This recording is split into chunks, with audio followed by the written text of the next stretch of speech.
Merci M. Khader.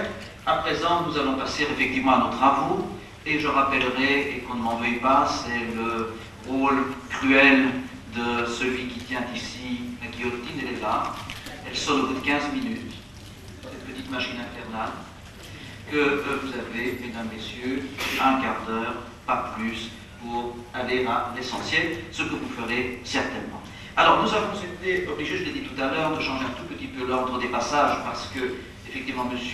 Badawi doit nous quitter un petit peu plus tôt, et je donne la parole à mon collègue, le professeur Klener, pour la présentation de M. Badawi. Mesdames, Messieurs, bonjour. Ladies and gentlemen, good morning. I will do this in English so the translators know. Introducing Mr. Zaki, or Dr. Zaki Badawi, is a pleasure. I had the opportunity to hear him yesterday. I saw his very impressive CV, and I asked him what he wanted me to point out.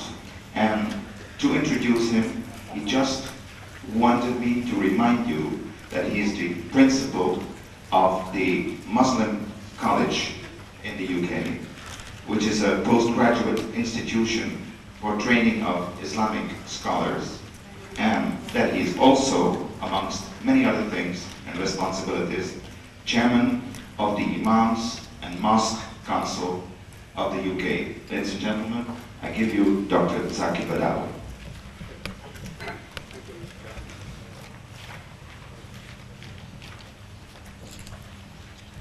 بسم الله الرحمن الرحيم الحمد لله رب العالمين والصلاة والسلام على أشرف الأنبياء والمرسلين. Mr. Chairman, I would like to begin by thanking Mrs. Campion and the UNESCO for organizing this important function, bringing together such a galaxy of scholars and leaders. But I would like to begin by saying something about what is the state of the world now. There is a situation of conflict. Who can resolve it? Normally, people rely on three leading elements in society: the generals, the politicians, and the religious leaders. The generals have a profession to create conflict and glory in murder. They cannot, in fact, survive in peace. Peace makes generals and the armies redundant, and therefore they don't want peace. Politicians live by deception.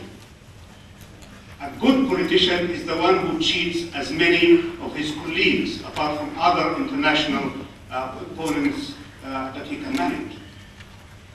So politicians are not really fit to solve the problems of the world. What remains, therefore, is the people of faith, the religious leaders. But then the religious leaders, as our first speaker has pointed out, could be threatened by extremists in their own tradition. Every tradition has its own fundamentalists. And the fundamentalists are always a minority, a small minority, in every community and in every society.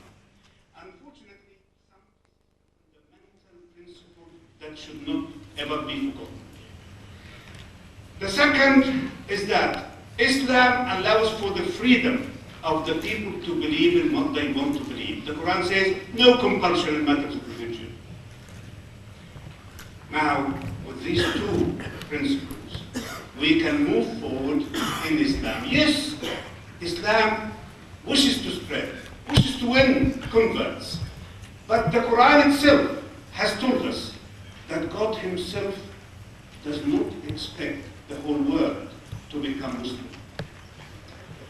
The verse in the Quran says, had God so wished, had your Lord so wished, he would have made the whole human race of one religion. The fundamentalist does not accept your freedom to choose, does not accept the freedom of others to choose, but he wishes to coerce others to follow his own creed. And in Islam, this is not allowed.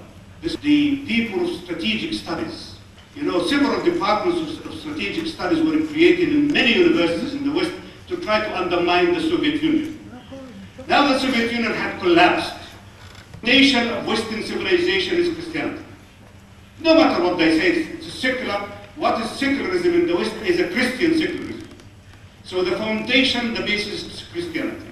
Islam and Christianity still, we all came under the influence of Greek civilization. Since the days, for example, the whole area of the Middle East became inflicted, or rather affected, by there was Christians, Muslims, and Jews worked together, lived together very happily.